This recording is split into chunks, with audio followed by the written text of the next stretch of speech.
Nigel Farage has stood down more than 300 Brexit Party candidates in seats won by the Conservatives in the 2017 election. He says his party made the decision based on polling. Lewis Goodall has the details.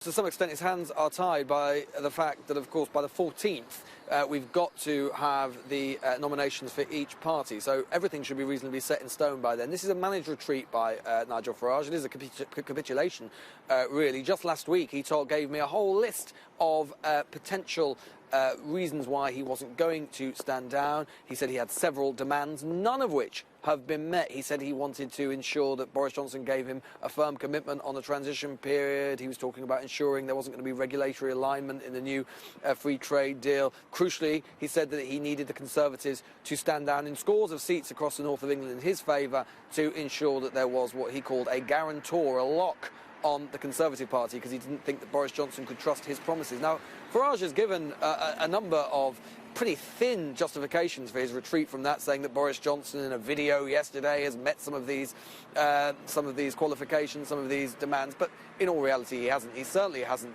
decided to stand down in the scores of seats that Farage mentioned. So why has he decided to do this? To some extent, I think it was reflective of the fact that the party was slipping in the polls. Mr Farage is a man who likes to be at the centre of things, but he certainly doesn't like to be embarrassed, as I think in some extent he was in 2015, where he stood before. He had a lot of pressure on him from different parts of what you might call the wider Leave family.